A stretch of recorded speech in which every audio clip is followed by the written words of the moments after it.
How's everybody doing out there this week? Pete Richter, the old retired cop from Baltimore, coming back to you again, and I'm glad you made it. Good to see you. I pledge allegiance to the flag of the United States of America and to the republic for which it stands, one nation, under God, indivisible, with liberty and justice for all.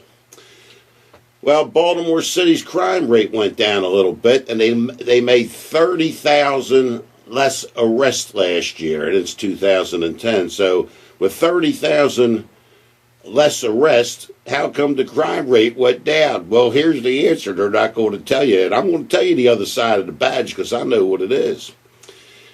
Baltimore City Police locked up 10,000 people illegally for like 9-10 years. There's a class action suit against them. Well, a good cop on a scale of 1 to 10 for crime goes after 10s. He don't go after 1s. Well, they spent all their time going after 1s, locking people up that they shouldn't lock up. They were arresting people and having them sign a piece of paper that they weren't going to sue, and then they'd let them go after they booked them. And this is all wrong. They shouldn't be doing it. So they got this lawsuit against them. So they stopped locking up people for nitpicking charges and started going after the bad guys, and the crime went down. Duh. They should have known that. Well, they did know it, but they you got to go after the bad guys if you want to stop the crime. But anyway, this is not the national anthem, but it should be. This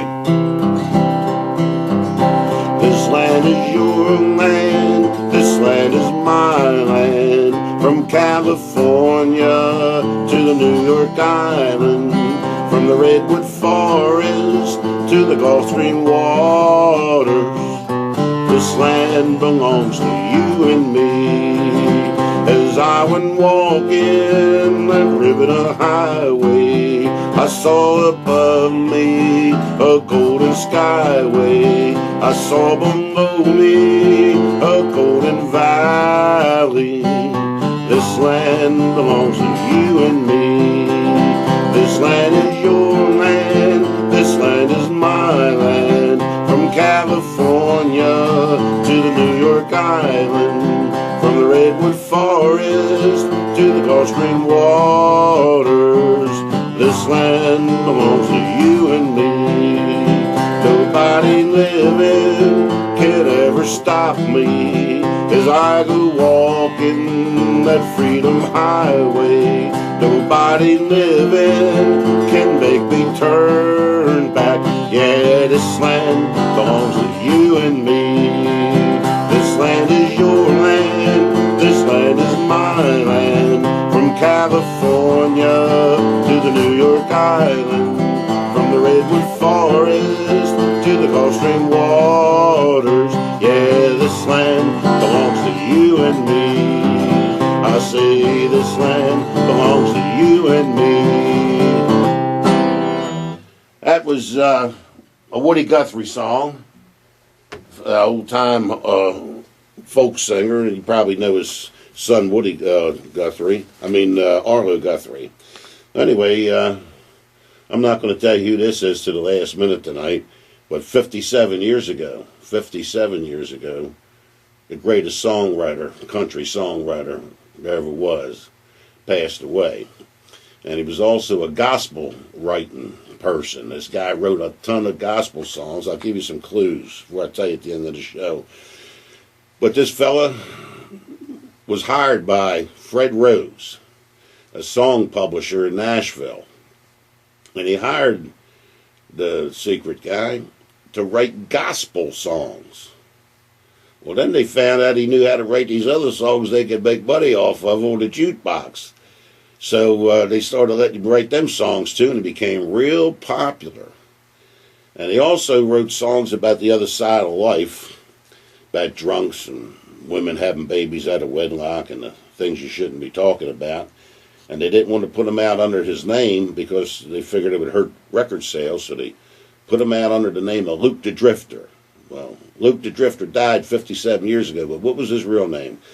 You probably, most of you know anyway, but let me capsulize what we've been talking about the last 2 weeks. You know, I'm a retired cop from Baltimore. I hit the bricks at 65 on foot. Whole different ball game than today.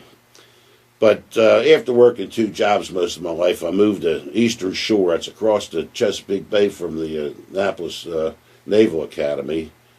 Like the Jeffersons, want to move up to the east side and get a piece of the pie. Well, just because you move into a nice neighborhood don't mean the people are nice. My neighbors burglarized my house, did $22,000 worth of damage to it.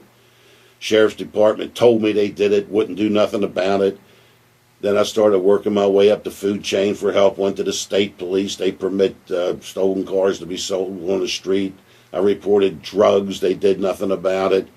And it goes on and on and on and on. And I worked my way up that food chain, and I'm going, each level, trying to get help. And what I find is they're good talkers, but when it comes to action, you don't get too much.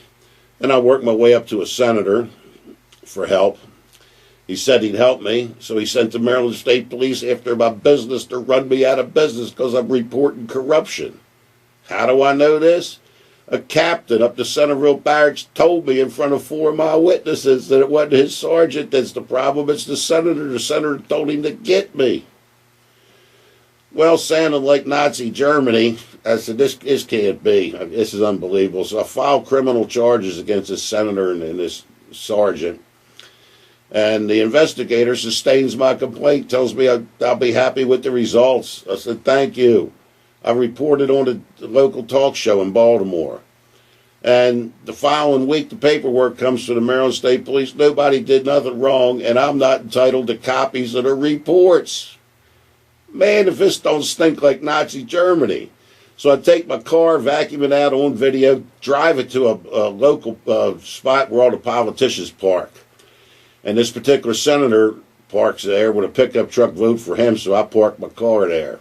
And I got out and I put a sign on there, vote for him, and I put swastikas on that car, vote for him. Painted him a phone number on the car and a 4-page letter I sent to the governor about the corruption. Moral of that story is, while I'm parked legally, they towed my car away, refused to give me a ticket, tried to get me to pay $100 to get my own car back. I wouldn't do it, so they crushed my car into scrap metal. Unbelievable. And with that, I filed charges. I got a good lawyer and constitutional expert, so we went after him and charged him, First Amendment rights and 14th Amendment rights.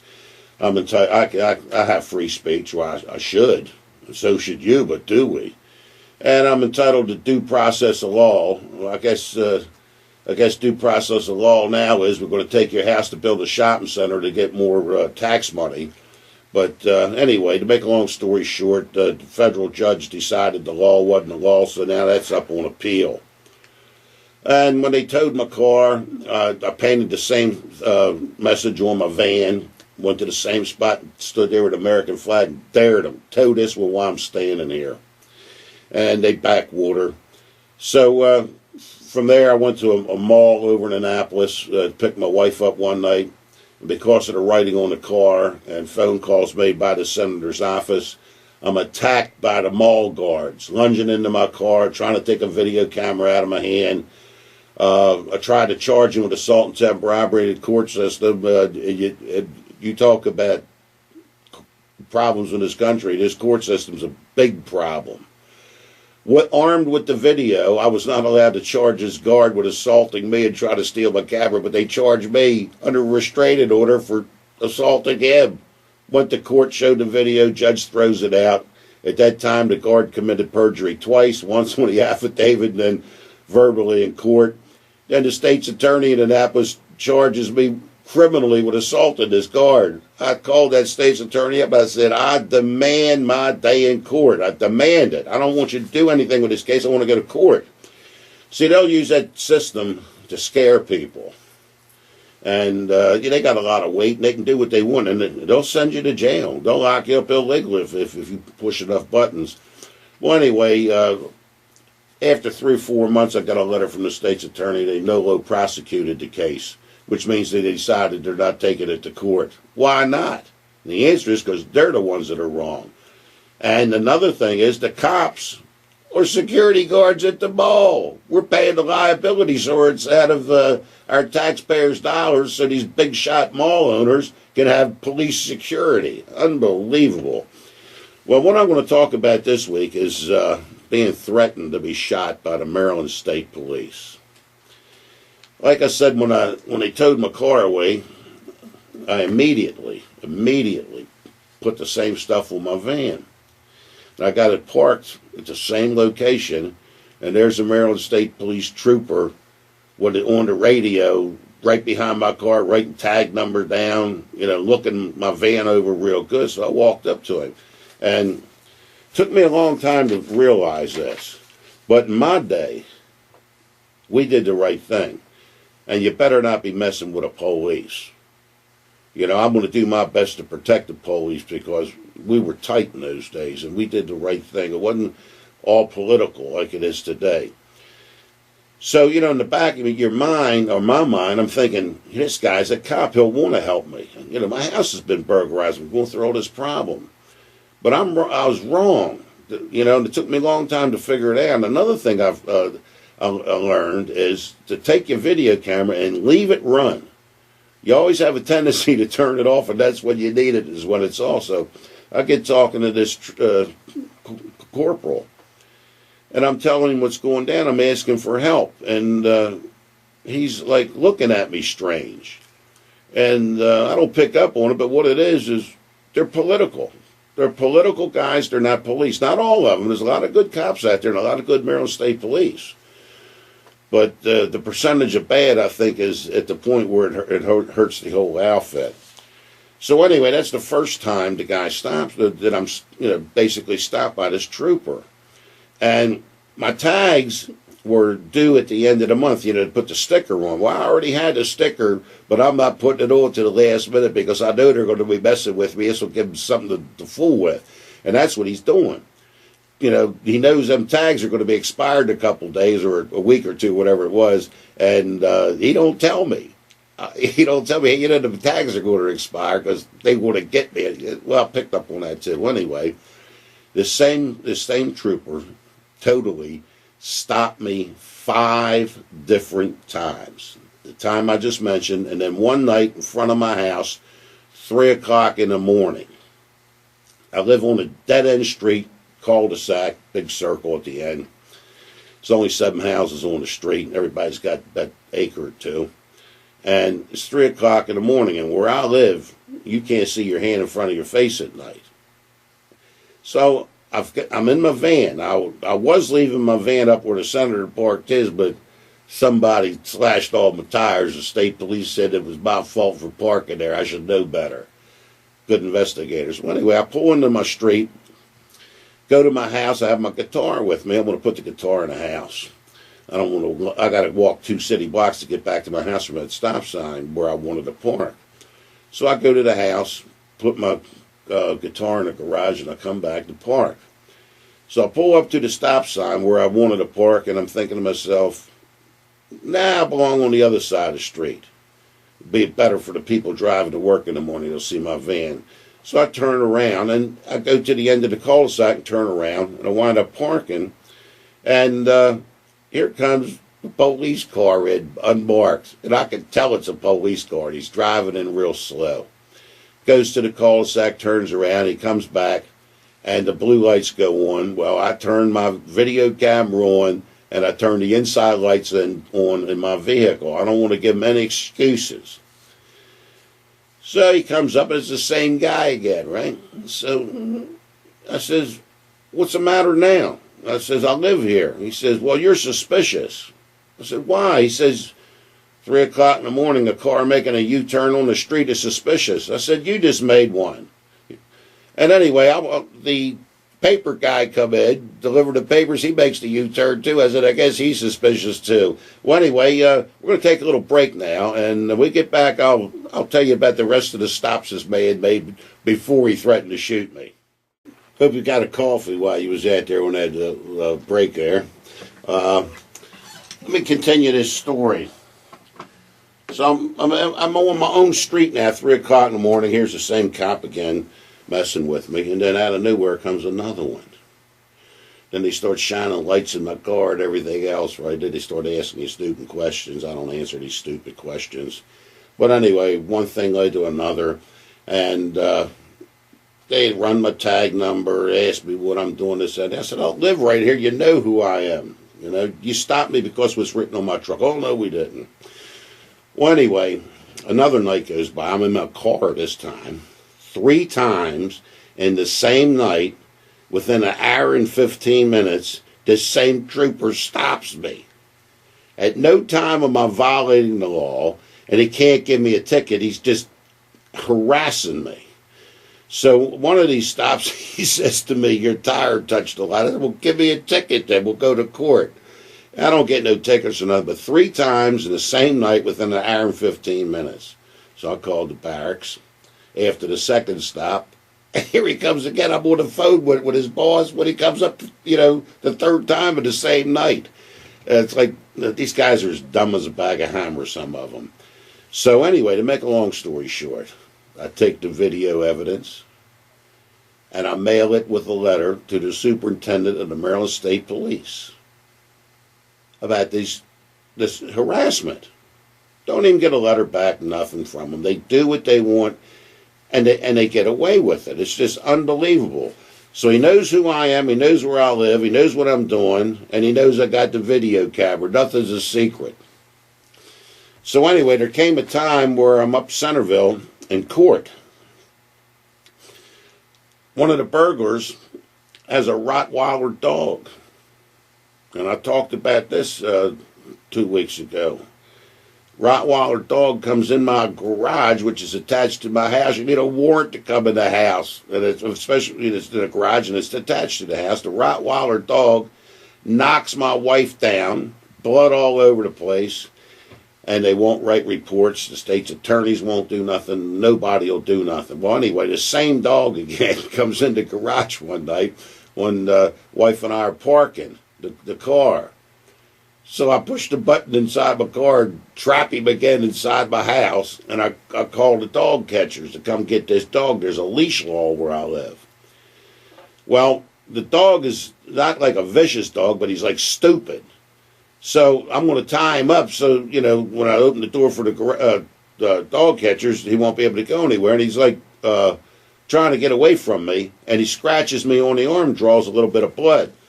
So I had to push him, but I got him to charge the neighbor with the leash law. Now, you tell me how you lose a case where the dog's in your house, draws blood 2 different times. Well, anyway, that's what I'm up in court for. So when I go in the courtroom, I see a deputy that I know. He said, what are you doing here? I says, I'm here for this, and I show him my evidence. I said, now, when I come out of here, I'm going to be able to tell you a wild story because these judges down here are not fair. They do what they want also. So anyway, to make a long story short, that trooper was in the courtroom. So needless to say, the state's attorney purposely loses the case. I come out and I'm talking to this deputy, and I said, it happened just like I said, here comes the state trooper out. And I'd call him Barney Fife, but he weighs more than Barney Fife, but he acts like Barney Fife. And he comes up to me and he says, in this tone of voice, Mr. Richter, you reach for that video camera under your seat late at night, you're liable to get shot. Why is he telling me this? He knows where I live. He's got my phone number. He could have called me anytime. And this is like 2-3 years after I reported him for the harassment. He could have told me anytime. He could have sent me a letter. He could have drove to my house. He could have called me up. But no, he waits. And he's doing this because there's more state troopers around to back him up. I said, what, are you threatening to shoot me? You know, and I'll let him know I don't like what he's saying. So anyway, to make a long story short again, I'll leave the courthouse and I go immediately to the police station, state police barracks, and on video, I record myself making this official complaint against the trooper. Now, when you make a complaint like this against the trooper, they're bound by law to immediately do something about it. So that was on a Friday. Monday comes, I go see the court commissioner. And I file criminal charges against this trooper for threatening to shoot me. With that, it's supposed to be handled immediately. But there's an election going on, and one of the state's attorneys running for congressman, and they don't want him to get dirt on his hands, so they stall for 2 more months. And then I'm told that that he didn't do anything wrong, that I misunderstood what he said. His lieutenant, the commander of the barracks, says, I misunderstood what he said. The commander never even talked to me. How's he know my side of the story if he never even talked to me? So we got a new state's attorney in there, so I want to get some help from him. So I make an appointment to go see him, and I start telling him what's going on, and you can tell when somebody believes you. And he believes every word I say. So I said, I want to get to the bottom of this. I want copies of the reports that the Maryland State Police are bound by law to write. Bound by law to write these reports. And I get paperwork saying that they didn't write any reports. Can you believe that here? I'm accusing the Maryland State Police of threatening to shoot me. They don't write any reports. So I correspond back. I said, lock me up. It's against the law to file a false report in the state of Maryland. Charge me with that crime. Come on. So, it just goes back and forth and back and forth. Well, I got a gun permit because I'm a retired cop, so I purposely let it expire knowing that I'll go to a hearing. And then when I get to this hearing, I can run my mouth and they're going to do something stupid. Well, they do. I go to this gun permit hearing to renew my gun permit. And they changed the rules so I don't get a gun permit. They said that if you've been pensioned longer than you were on the job, you're not entitled to a gun permit. Which means if a guy's got a year on the job and busts Al Capone and the French Connection and has been in 30 gun battles, but he gets hurt and he's pensioned in a year, he can only have a gun permit for a year. Well, they changed this rule, they said it's their policy. And they made that policy just for me.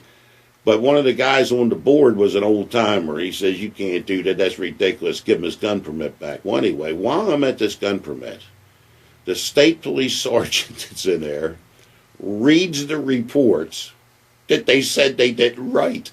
Can you believe this? He's reading the reports that they didn't write. Unbelievable. So anyway, I'm still dealing with the state's attorney, and I go up to his office with paperwork on corruption that he's not going to do anything with, and some photographs and different evidence in an envelope. And when you go into the state's attorney's office up there in Centerville, there's a big waiting room. Where the civilians are, and the state's attorney, all the secretaries, and all his investigators are behind this bulletproof glass, and you can't touch them if you want to.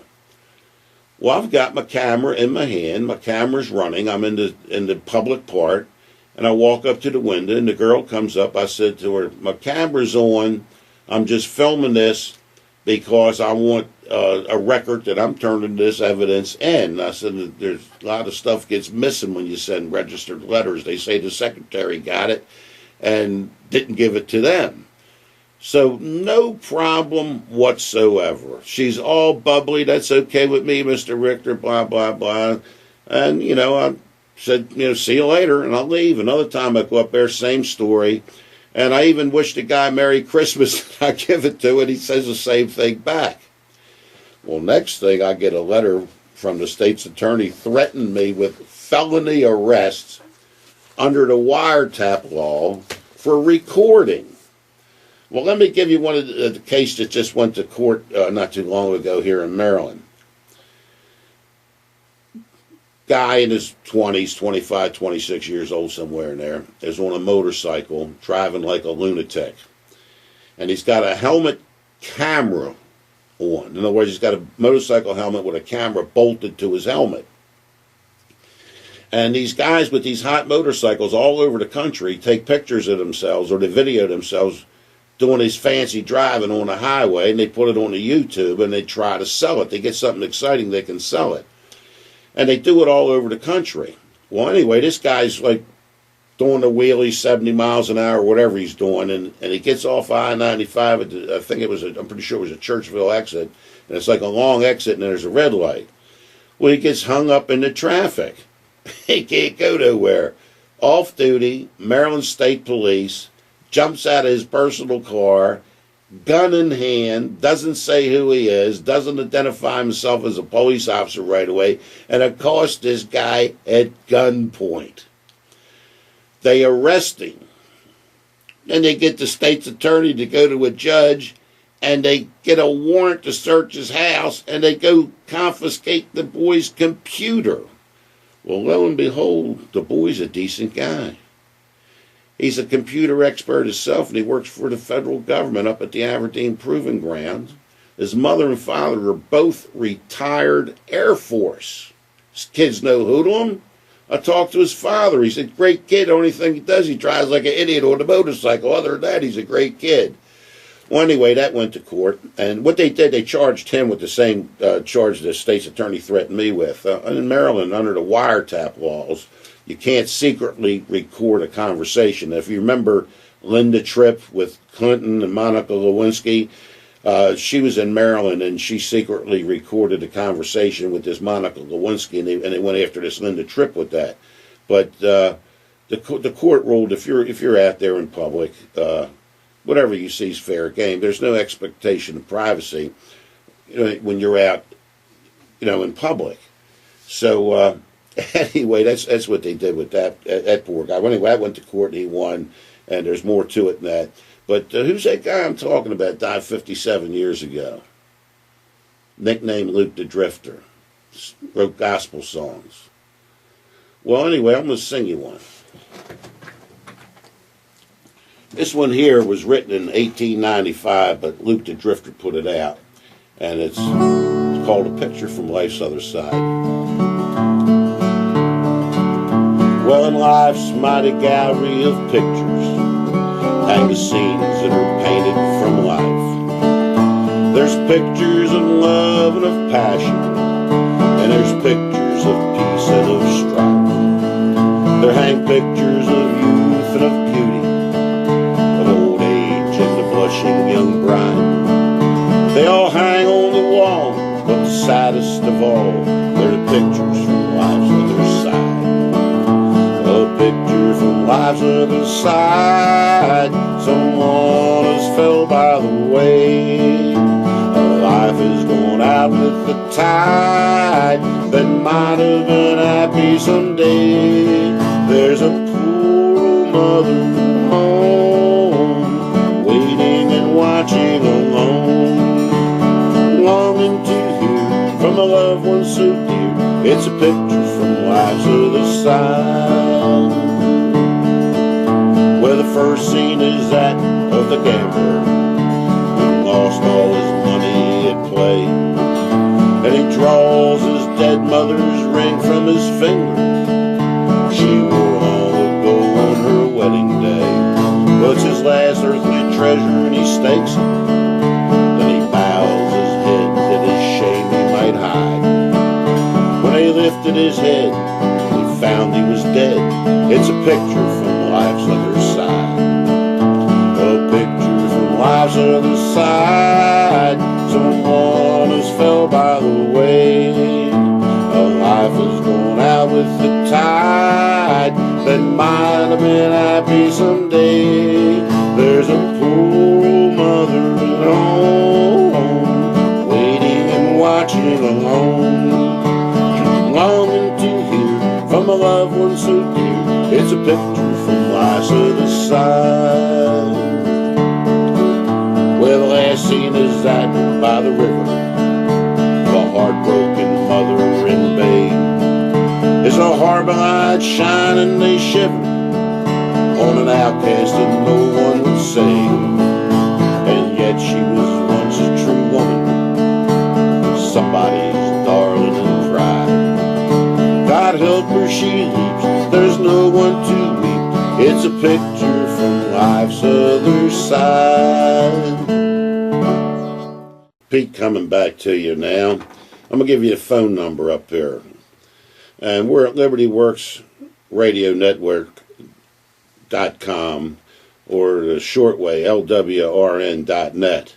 And the phone number up here in Westminster, Maryland, where I'm recording, my engineer, Miss Jane Doe, she don't give her name to anybody. police, IRS, nobody. She's Jane Doe, end of story. And I was just making goo-goo eyes at her during the break here. But if you want to get to me, you go through her and you can say hi to her. And the phone number is 410-848-9191. 410-848-9191. Let me continue this story a little bit here. They're trying to charge me with a felony for recording in a public place after notifying that the camera's on, and it's just unbelievable what they do with this wiretap thing. They had another case at the same time, or close to the same time. This fellow on a motorcycle. They're having a Preakness up at the Pimlico racetrack up on Park Heights Avenue, and the police are beating somebody up, and a guy with a cell phone with the camera, and it starts recording, and the police run up to him and tell him he can't, this, that, and the other, but you can. And that guy turned out to be an off-duty Maryland State Police. They would arrest everybody else, but they didn't try to arrest this guy.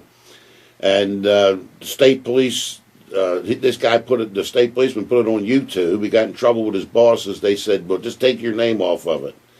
So he did, but it's a double standard for everything with his wiretaps. But can you believe that? You can't video us in a public place. These people are being paid by the tax dollars. You go in on the store, they're videoing you. You go to any public event, they're videoing you, but you can't video them. Wonder why? I wonder why. Well, I'll tell you why in my case. One of the other state's attorneys up there, I think they call them deputies, I reported him to the Attorney Grievance Commission. One night, I don't know if he was drinking, but what he wrote, I bet he was, gets on the internet and starts giving out confidential information on the case that he's working on because he wants to burn the person. So I filed an Attorney Grievance letter on him, and of course nothing happened. But then another thing happens. Down where I live on the Eastern Shore, a lot of people know me, and I put my name, rank, and serial number out for everybody to get a contact with me if they want to, and I get a lot of information. So I get the information that this state's attorney got ticketed in Easton, that's another county, for doing 22 miles over the speed limit. 22 miles over the speed limit. So I get on the internet, I get on the talk shows in Baltimore, and I tell this is what happened. State's attorney got ticketed for doing 22 miles over the speed limit. Well, I know what they're going to do. I know exactly what they're going to do, so I wait till I know the fix is in.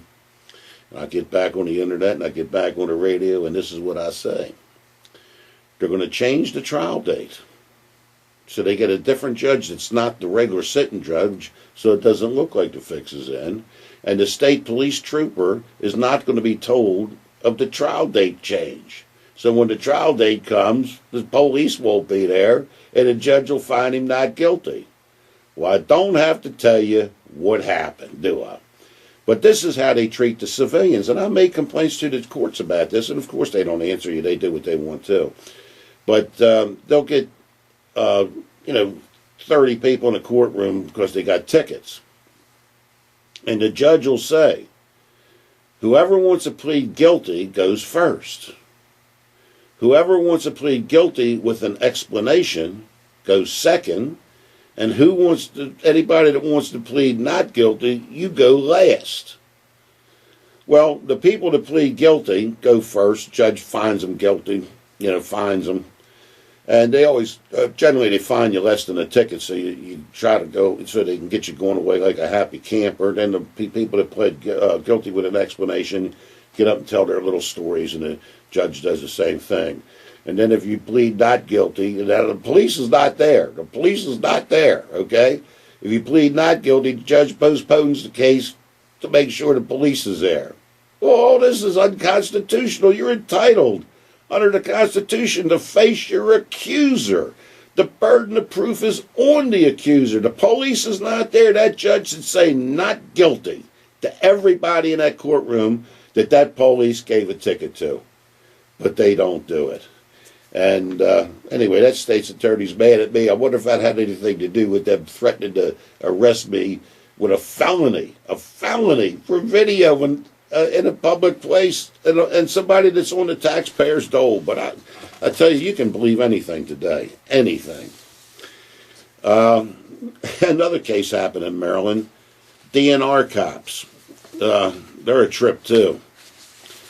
Well, anyway, Patapsco River's over in Anne Arundel County. I don't know if it's at Glen Burnie, that's Anne Arundel County. But anyway, a deer is out on the Patapsco River on the ice, and the ice breaks, and the deer can't get back on the ice, to save its life. So people start gathering. Here comes two good Samaritans. Now, they got life jackets on their boat, but they don't have them on. And they go out on the ice, and the DNR police and the Baltimore County police are standing there watching them. And they go out, and they save the deer's life. Save the deer's life. Well, the DNR policemen give them tickets for $95 for not having a life jacket on. Now, the news on the television, they interviewed these guys, and the guys said, man, the police had 3 or 4 different times to stop us, tell us not to go out there. They did nothing, and we had the life jackets on the boat. Now, there's a thing called the letter of the law, and that's what this DNR policeman is doing, the letter of the law. Then you have the spirit of the law. You know how it was right before Christmas. All the little kids are thinking about Santa Claus and the 8 reindeer and Rudolph.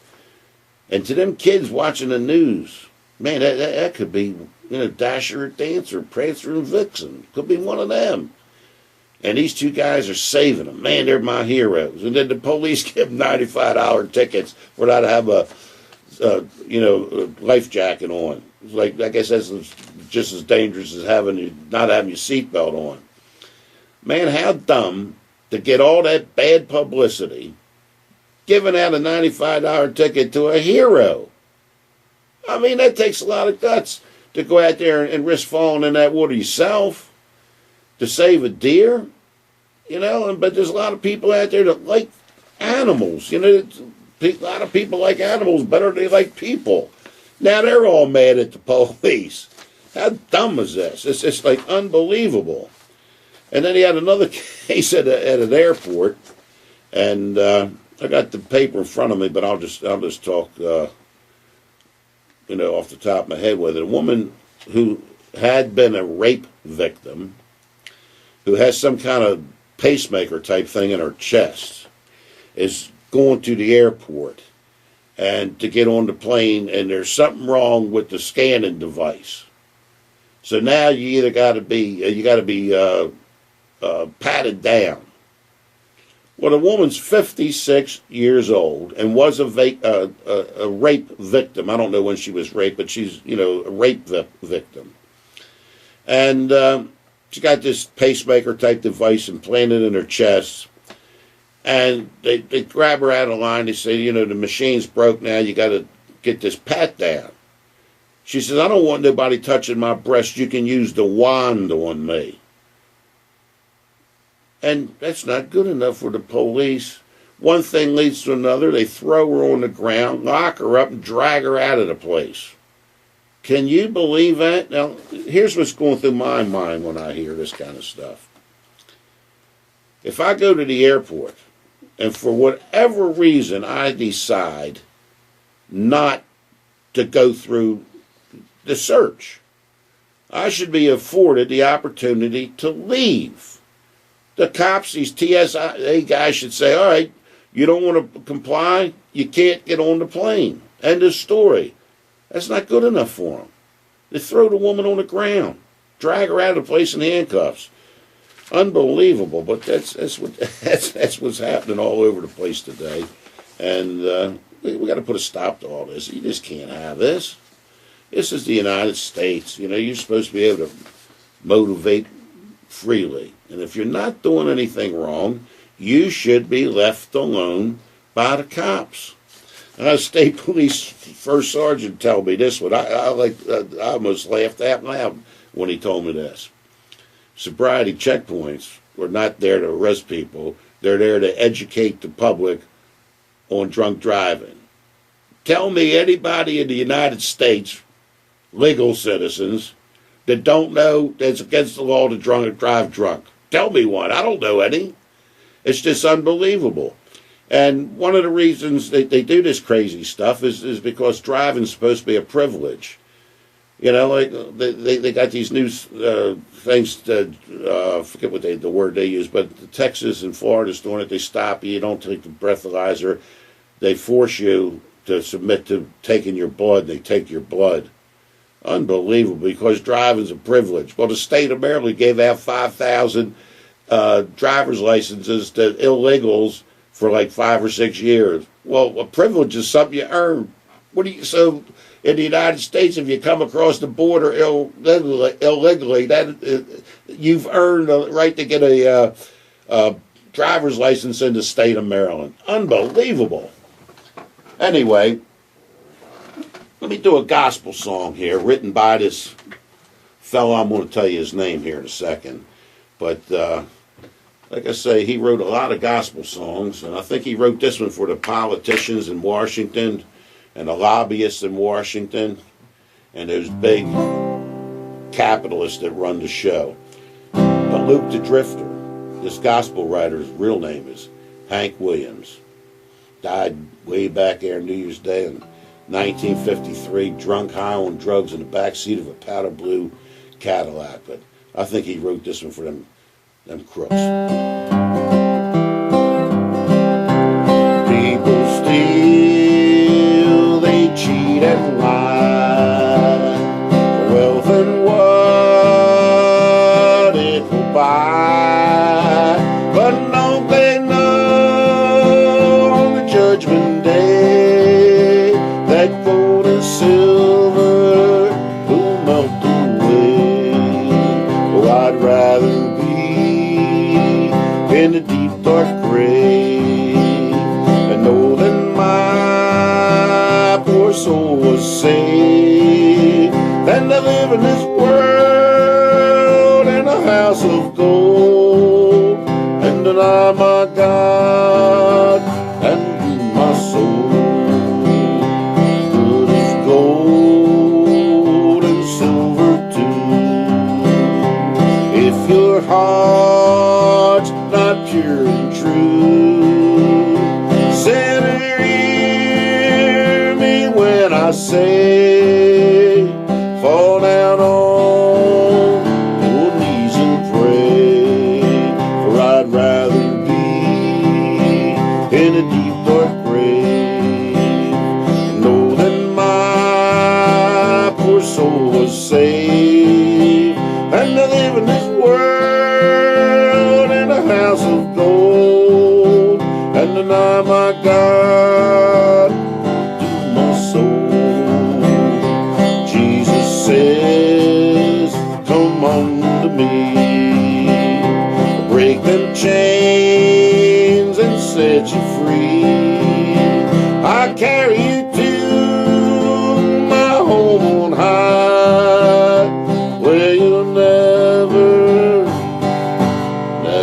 die. We're on our way up to the state's attorney's office. We're going to meet with Lance Richardson, the state's attorney. What do you think's going to happen, Barb? Nothing. Okay, what do you think, Dan? Let's see. All right. Well, I got enough evidence here showing criminal activity with the Maryland State Police, the sheriff, and the dog catchers, and everybody else, that this guy should do something, and we'll see what he does. Let's head up the road. The first thing I thought was, he ain't going to be there for the meeting. He'll postpone it. Let's see if what goes on. First thing I thought was, he ain't going to be there for the meeting. He'll postpone it. Let's see if what goes on. But I expect we're gonna have fun. Here with a meeting with Lance Richardson. I want to get this whole meeting on film if I got his permission. Do we have it? I'd rather not be videoed. Okay. Right, we just left the meeting with Lance Richardson. What's your gut feeling?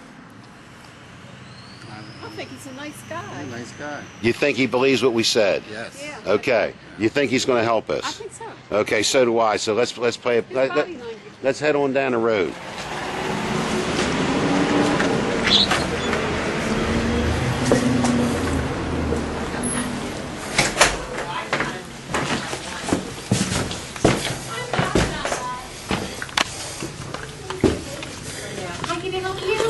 Yes, camera's on. I got a letter for Lance Richardson. He in? Oh, I'll be happy to stamp it and give it back to him. Good girl. Thank you. Just want to prove that I brought it up there. You know how that goes.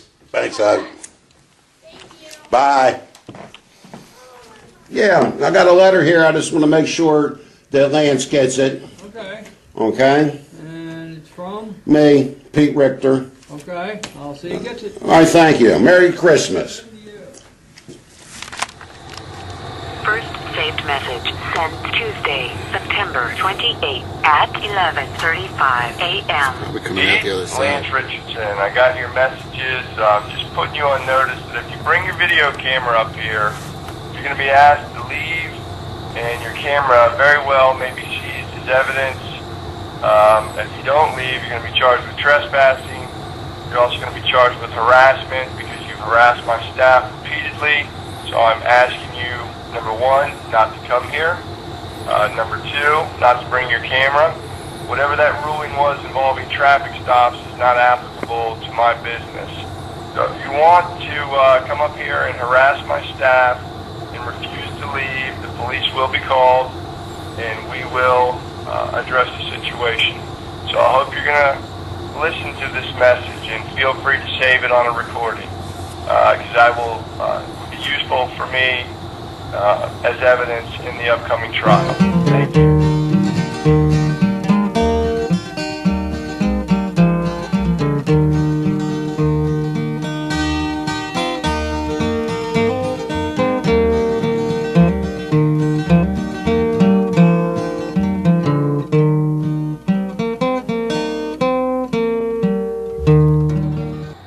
First saved message sent Tuesday, September 28th at 11:35 a.m. We're coming out the other side. Lance Richardson, I got your messages.